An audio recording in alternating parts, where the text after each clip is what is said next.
Looking at the scholarship certificate in my hand, I blinked a few times. The surrounding sounds surged like tidal waves, overwhelming me.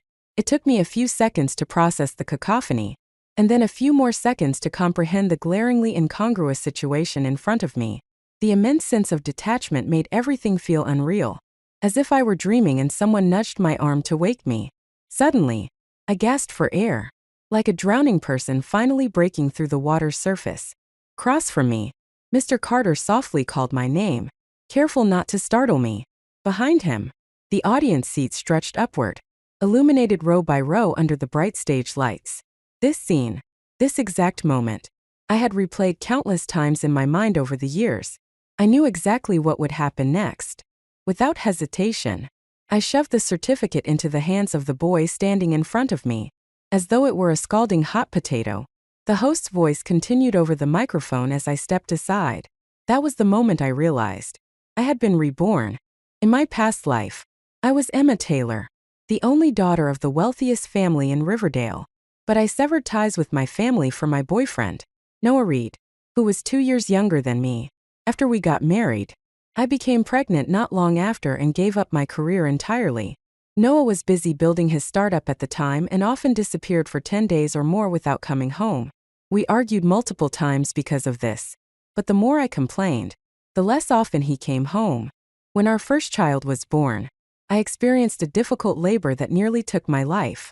As I was wheeled out of the delivery room, Noah held my hand, crying as he thanked me for everything I had done. That one sentence melted all the resentment I had accumulated over the past 10 months. After the baby arrived, Noah truly tried to be a good father. He personally fed the baby and changed diapers. And for a brief time, I felt my sacrifices had been worth it. But the peace didn't last long.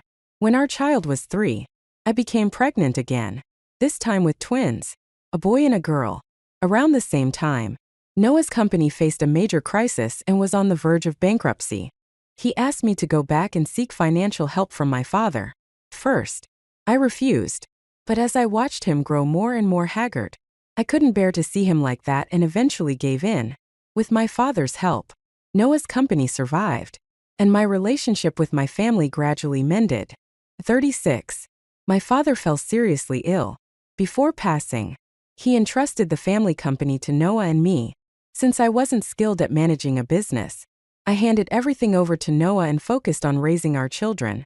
Over the years, I devoted myself entirely to the family, raising 3 kids single-handedly and working tirelessly, day after day.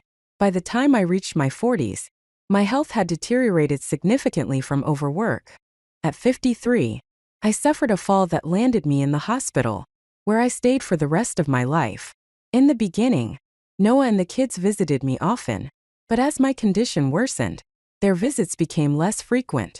My youngest son started mentioning someone named Aunt Lily more and more. Eventually, Noah and the kids openly urged me to agree to a divorce.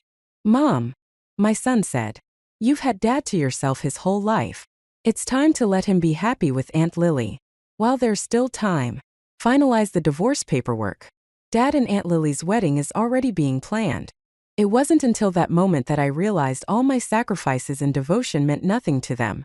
Since Noah took over my family's company, its stock value had plummeted, and within a few years, it went bankrupt. Meanwhile, the company Noah founded thrived. I had my suspicions back then, but I was blinded by love and easily deceived by his sweet words. I failed my loving parents, destroying the company they built with their own hands. Worse, I failed myself, giving up my entire life for someone who ultimately discarded me. In the end, I was left with nothing but regret and resentment, lying helpless in that hospital bed, unable to do anything but cling to life. When I refused to agree to the divorce, they cut off my hospital funding. One by one, the machines that kept me alive were disconnected. Breathing became increasingly difficult. Finally, a nurse dialed Noah's number for me, but the voice that answered wasn't his. It was my youngest son. He said Dad and Aunt Lily were taking wedding photos. "When you're gone, Aunt Lily will be my mom." It felt like a massive hand had clenched my heart, draining all the strength from my body. Then, a sharp beeping noise brought me back to the present. In the hotel lobby, school officials surrounded me as they ushered me toward a nearby venue. This scholarship is truly a lifesaver. That first-place kid is incredibly talented. Although he's a physics major, he's excellent in math and computer science too. His family's circumstances are tragic. Both parents passed away. He works part-time during the day and often sleeps in the lab at night. Yet he still maintains top grades. Without this scholarship, he was planning to drop out. Earlier this year, my grandfather had decided to establish a dedicated scholarship at his alma mater for students who displayed exceptional talent in specific fields. For its inaugural presentation, he had intended to come in person, but 2 days ago, he twisted his ankle playing tennis with an old friend. So, he sent me in his place, which was why I was here today. I nodded. The Taylor Group has several other educational aid programs. If he qualifies, he can apply for those as well. As we exited the campus gates, we passed by a narrow alley. I glanced into it, and the school official quickly explained, "Those are houses built 50 or 60 years ago. Only a few elderly residents still live there." I nodded in acknowledgement, but I wasn't really interested in the alley itself. It was the figure deep within it that caught my attention. In my previous life, it was at this exact moment that I had wandered into the alley, intrigued by the school official's description. That was when I found Noah Reed lying in a pool of blood. My foolish compassion led me to rush him to the hospital, covering his medical expenses and frequently visiting him. That one decision derailed my entire life. This time, I wouldn't make the same mistake. Without hesitation, I quickened my pace and walked past the alley.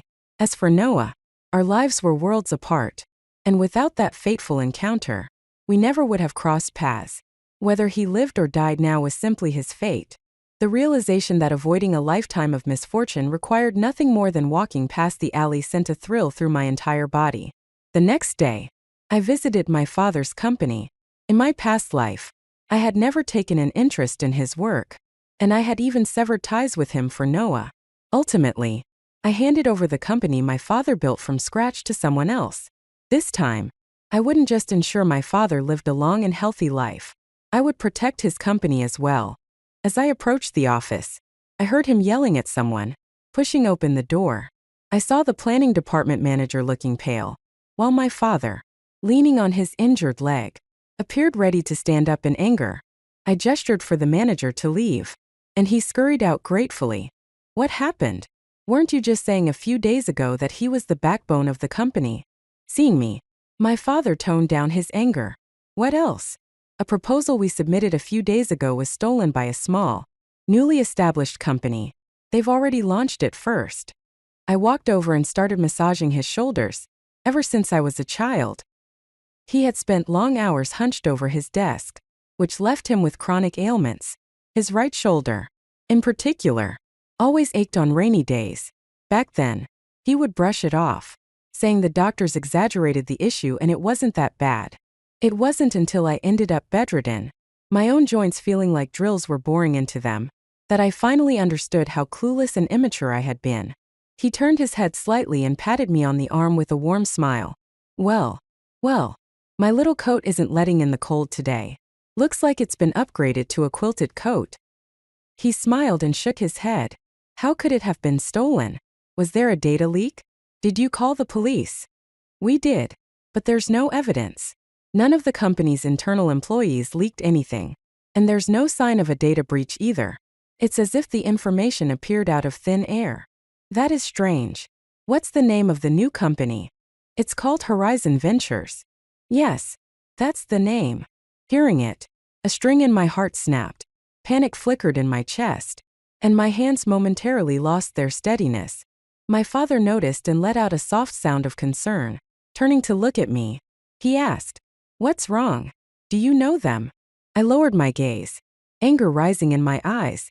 Know them? I knew them far too well. In my previous life, the company Noah Reed founded was also called Horizon Ventures. Back then, I didn't understand why he chose that name. When I asked, he said Horizon symbolized hope and growth, and the Ventures part reflected the idea of navigating the chaotic business world with sincerity and kindness. I believed him and even admired the sentiment behind it. But as I lay bedridden years later, I finally pieced it all together. After overhearing my children mention it repeatedly, I realized the truth. Horizon was a combination of Noah Reed and Lily Zhou's names. From the very start, I was nothing more than a fool in their game.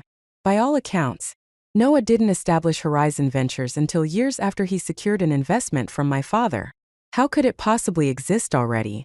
Dad, when did this company appear? Just a few days ago, he answered without hesitation. It came out of nowhere. Is it big? Not really. Seems like a small startup. But they're fast. Lightning fast. I clenched my fists. Noah must have been reborn too. And earlier than me. Armed with knowledge of the future. He used it to gain the upper hand and seize opportunities that hadn't yet emerged. If my guess was correct, he wouldn't stop here. He would continue to target projects that had previously brought massive success to the Taylor Group, making them his own. Give me a team. Dad, I'll get back everything we've lost. If Noah could seize opportunities, why couldn't I? No one would expect the first confrontation between us in this life to take place in the business world. Compared to him, my advantage lay in the fact that these projects originated from the Taylor Group. The technologies and ideas behind them were developed by people who were still working for us. Noah, on the other hand, had the experience of running a massive company with thousands of employees in our previous life. He was more seasoned, more ruthless, but ultimately, he was in the open while I operated from the shadows, giving me a significant edge. 2 days later, at 2 a.m., the office lights were still blazing. I pulled my eyes away from the computer screen and glanced around. Not a single person had left. Thank you, everyone. That's enough for today. Go home and get some rest.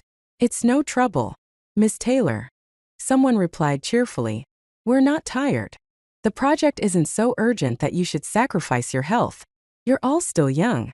If you burn out your bodies now, how will you cope later? A younger employee laughed. Miss Taylor, you're younger than I am. Yet you talk like my mom. Who's to say she's not? Another quipped. And the room burst into laughter. Being a mom for so long, I couldn't seem to shake the habit of worrying about others. Calling me mom won't get you a raise. Flattery won't work either. $10,000 in bonuses is already very generous. Across the industry, few companies can offer that. Bonuses are meant to motivate you to work harder, not to make you work yourself to death. Go home and rest. Miss Taylor, just let us do our thing. With that much money right in front of us, how can we not be tempted? I already bragged to my mom about it. If something goes wrong, I won't be able to face her this year. Exactly. And we know our limits. If we really get tired, we'll take a break. Seeing their determined and confident expressions, I finally gave up nagging. The buzz of energy in the room was infectious, making my own blood surge with excitement. It had been so long since I felt this kind of vitality, this sense of control over my body. Taking a deep breath, I sat back down at my desk. There were still so many projects to complete, and I was the only one who knew how they were supposed to look. Only I could bring them to fruition. At 9 a.m., a knock on the office door pulled me out of my work. I wiped the drool from the corner of my mouth and lifted my head from the desk. Miss Taylor, the candidates Principal Wong recommended have arrived. They're waiting in the conference room. Although our project team already had a lot of members, most were handling the core work. We still needed people to take care of the smaller tasks. However, we had already reassigned so many employees from other departments that further reallocation would disrupt the rest of the company. Recruiting openly could also draw Noah Reed's attention, which I wanted to avoid. Thankfully, I had met Principal Wong during the scholarship ceremony and asked him to recommend a few students. After quickly rubbing at the dark circles under my eyes, I walked into the conference room. 5 people sat on the sofa, all familiar faces from the scholarship event. The most formally dressed of them was the first-place student, the same young man I saw when I first came back to this life. The school leadership had mentioned that his family faced difficulties, and his life was anything but easy. I got straight to the point. We're currently rushing to meet deadlines. The work will be demanding, with little rest time. Overtime is guaranteed, and you won't get weekends off. The tasks themselves aren't technical, more like assisting roles, but they must be done with precision, with minimal errors. First, you need to consider if your physical condition can handle it. Second, think about how this will affect your family and your schoolwork. If you agree, you'll stay here for the next half month. The pay is $15,000 for the 2 weeks, with additional bonuses for exceptional work. There's also a chance for a permanent position. Few accept. We'll sign the contract now. The group exchanged hesitant glances, clearly tempted but unsure. After a while, it was the first-place student who nodded first. I'll do it. The others quickly followed suit. As I collected the signed contracts, my eyes landed on the name of the first student, Chase Song. He stood abruptly after signing, his posture straight and confident. I couldn't help but take another look at him. In my previous life, my youngest son was named Chase Reed. Noah Reed's and my child. The coincidence stirred complicated feelings within me. Was it purely chance? Or was there something deeper at play? After all, if both Noah and I could come back to life, stranger things weren't entirely impossible. I smiled. It's a good name. Work hard. Half a month later, on the originally scheduled release date for the new product, I stood on the stage, delivering a detailed presentation about the latest innovations from Taylor Group. Not only had we moved up the release date by an entire year, but we were also unveiling 3 flagship products simultaneously. During the press Q&A at the end of the conference, a reporter asked, "Miss Taylor, you've never been involved in the company's operations before. Why did you suddenly launch so many products at once?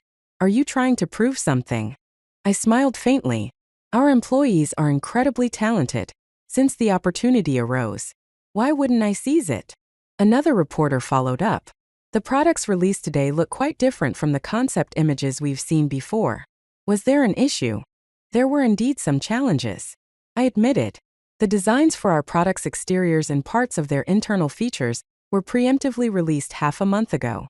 That coincidence disrupted our original plans. However, thanks to our outstanding team, they not only overcame the obstacles but also created something even better. I want to extend my heartfelt gratitude to them.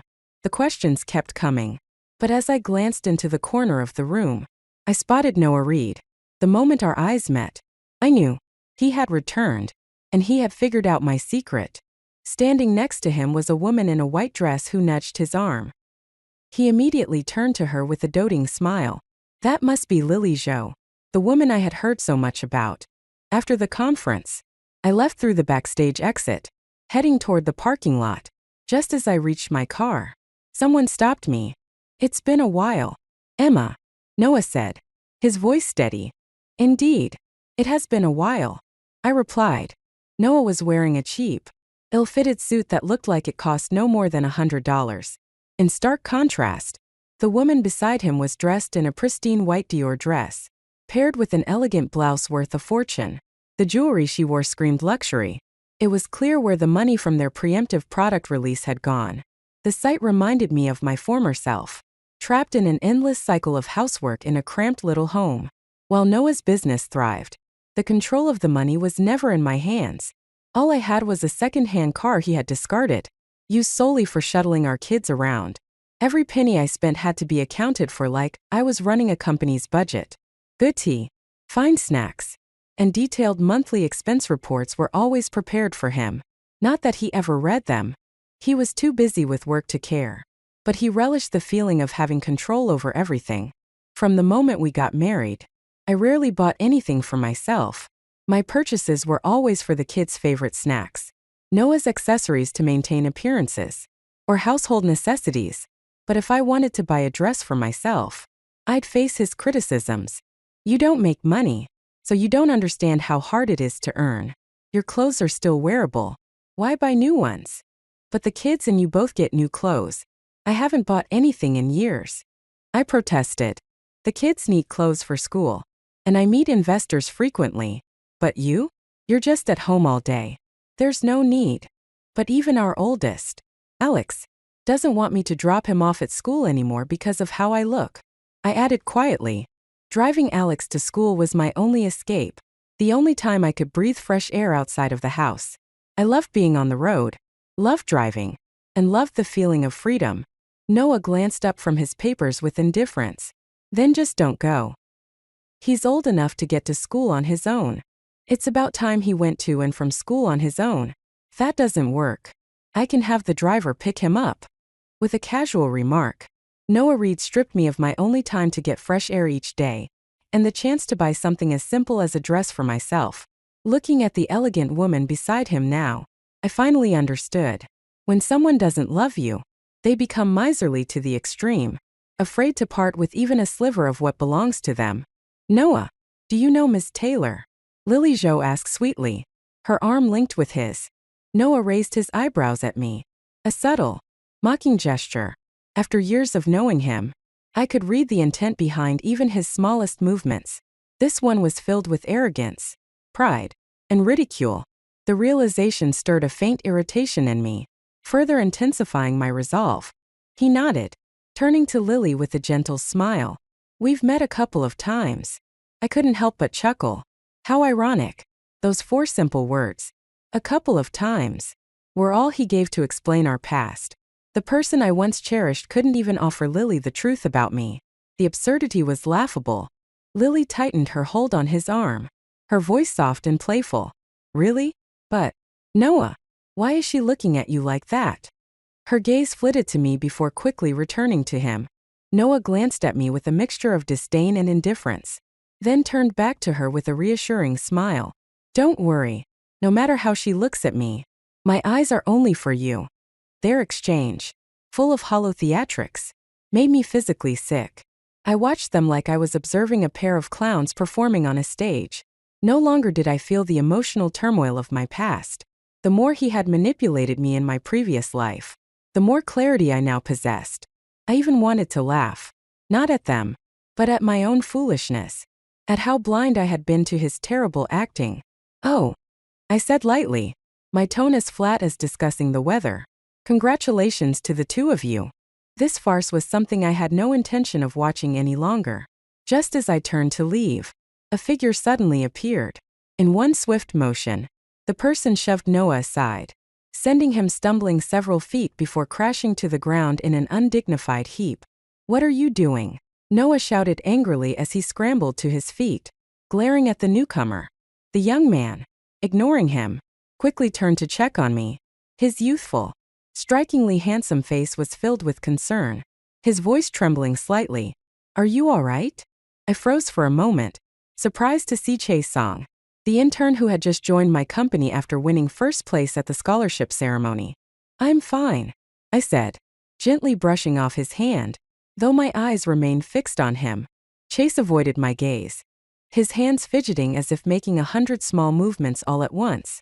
Miss Taylor, I was worried he might hurt you, he stammered, his unease palpable. Why would you think that? Do you know him? I asked, my voice calm but probing. Chase quickly looked away, blinking rapidly as guilt spread across his expression. Meanwhile, Noah, humiliated and furious, stormed toward us. Lily Jo, who had been standing aside in stunned silence, finally moved. She hesitated for a moment, glancing at the torn fabric of Noah's sleeve before stepping back again, stopping a few paces away as if unsure of what to do. I narrowed my eyes, quietly observing the scene in front of me. It felt like watching a butterfly in the Amazon rainforest, its wings flapping delicately, unknowingly stirring a storm somewhere far away. A butterfly flapping its wings could cause a tornado thousands of miles away 2 weeks later. In this world, even the smallest incidents seem capable of creating earth-shattering changes. The security guards arrived promptly, separating Chae Song and Noah Reid, who had been at each other's throats. Chase was escorted to the car while the guards kept Noah at a distance. He could only watch helplessly as our car pulled away, his expression seething with frustration. It seemed that, given a second chance at life, he had become far more volatile. Could this, too, be the effect of the butterfly's wings? The atmosphere inside the car was heavy. Chase sat beside me, his body tense, his hands tightly clasped together. He kept glancing at me from the corner of his eye, only to quickly look away each time. I said nothing, focusing on the messages on my phone. The silence was punctuated only by the soft tapping of my fingers against the screen. The oppressive air in the confined space was palpable. Chase's body stiffened further, and he couldn't stop licking his lips nervously. I chuckled inwardly. Someone with such poor composure. Yet he had the audacity to charge forward just now? When the car stopped in the company's underground parking lot, Chase bowed deeply before turning to flee. The driver opened the door for me, and without even glancing at Chase, I walked past him and said calmly, "Come to my office, Chase." He froze in place, his body stiffening further, and nervously followed behind me. In my office, I set my phone down, closed the doors and windows, and gestured for him to sit. Chase hesitated before sitting down, his posture awkward. He leaned slightly forward, gripping his knees tightly, his gaze flickering with uncertainty. "You didn't do anything wrong. Why are you so nervous?" I asked. His lips moved as if searching for the right words.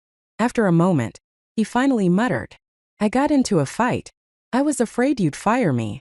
I let out a soft laugh. "With nerves like yours, how did you even have the guts to fight?" Chase lowered his head and said nothing. The silence stretched between us, thick and suffocating, as though the air had been drained from the room. For what felt like an eternity, the only thing that existed in that space was the two of us, locked in a tense quiet where even the sound of breathing seemed absent. Finally, I tapped my fingers lightly against the desk and broke the silence. "Why did you help me?" Chase's body jerked at the question. Slowly, he raised his head, his eyes filled with a complex mix of emotions. He opened his mouth to speak but hesitated, seemingly unsure where to begin. In the end, he let out a soft sigh. "I just like you," he said. "Like me?" I asked, my voice even. He glanced at me hastily, then nodded with force. I stood and walked behind him, resting a hand lightly on the back of his chair. After a long pause, I let out a cold laugh. "Chase Song, you still haven't broken your habit of fiddling with your fingers every time you lie." He flinched, his head snapping up to look at me. His expression was a mix of shock and joy, his eyes glistening with unshed tears. He looked like he was about to cry. "Mom, stop," I interrupted, raising a hand to cut him off. "I'm a woman in my 20s. I don't have a son as old as you." But, you recognized me, didn't you?" "I recognized you because I'm smart and don't like being left in the dark. That doesn't change the fact that our relationship is purely one of superior and subordinate." I didn't understand why he had appeared here. Both Noah Reed and I had come back to life, but Chase Song's birth was still nearly a decade away. It was as if the butterfly effect had spun completely out of logic. No matter the reason, though, he was here now, and in my mind, he was still the person who had betrayed me in my previous life. Even when it came to that last phone call, the one he answered with indifference. In my past life, I had doted on him, worried constantly because he had been the smallest of the twins, born several pounds lighter than his sister. I wasn't a perfect mother, but I was at least a passing one. Yet, in the end, he was the most enthusiastic about abandoning me. He'd even said, "Once you're gone, Aunt Lily will be my new mom." Those words shattered my heart. I didn't want to forgive him. "Mom, don't call me that," I snapped. His voice dropped, almost pleading. "I know the weaknesses of Noah Reed and Lily Jo. If I tell you, would you forgive me? You don't need to treat me like before. Just let me stay by your side. I'll be loyal and take care of you." I didn't agree but replied flatly, "Let's hear it." Then, he hesitated, his face twisting with indecision. But eventually, he began to speak. "When Noah was with you." He was still pining after his unattainable white moonlight from his youth. But even the white moonlight has her own secrets. Lily Jo's first love was a small-time actor. They broke up years ago because they didn't have money. After she got together with Noah, she used his money to support that actor in secret. The two of them are closer than you'd think. I shot him a sharp look. "Miss Taylor, I can even tell you the name of the actor. Would that be enough to tear them apart?" I nodded. It should be enough. But then I added, "Not that it's of any use to me." His eyes widened in surprise. I continued, "Why would I want to tear them apart? You've already said it yourself. Noah is just a cash cow. If he's willing to play the fool, why should I bother?" "Then, what are you planning to do?" he asked, still puzzled. "Why should I tell you? Who knows if you're secretly working for Noah?" "Mom, believe me, I know I was wrong. I'll be loyal to you from now on. I'll make it up to you." I let out a soft laugh, patting his shoulder. "Kid, there are too many people who want to be loyal to me right now. You're not at the top of that list. Now get out. I have work to do. Don't waste my time." His eyes shimmered with tears as he looked at me. In my past life, every time I scolded him, he'd put on that same pitiful expression. He was always good at playing the victim. But now, I wasn't his mother anymore. I waited, expecting Chase to relay what I'd said to Noah. But days passed, and nothing happened. It seemed Noah was getting bolder. He had stirred up quite a buzz by openly challenging Taylor Group, leveraging the attention to benefit himself. This was the perfect opportunity. I couldn't wait any longer. If Chase really chose to do nothing, then so be it. 3 days later, a news article quietly appeared in the corner of the financial news section. Horizon Ventures under investigation for tax evasion and fraud. Thanks to Noah Reed's recent loud and flashy provocations against Taylor Group, his company had been in the spotlight. Now, its rapid downfall garnered just as much attention. Even more intriguing was the fact that several of Horizon's core team members had apparently sensed the impending crisis and had already resigned before the investigation began. Of course, I orchestrated all of it. What's the point of merely tearing Noah and Lily Jo apart? Noah's supposed deep love for Lily is nothing more than a performance. At his core, he's a narcissist who only loves himself. The only thing that truly matters to him is his pride. Horizon Ventures. Destroying his company was the only way to strike at what he valued most. Taking down a large company is difficult, but toppling a small startup sometimes only requires a little push. For instance, you can leverage public opinion, impose industry boycotts, or poach the few key players holding the company together.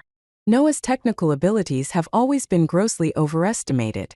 The real brains behind the technical aspects of Horizon Ventures was a college friend of his, a total tech fanatic with exceptional skills. However, the man was also painfully rigid, entirely focused on research and development, and indifferent to anything else. In the past, trying to recruit him was impossible.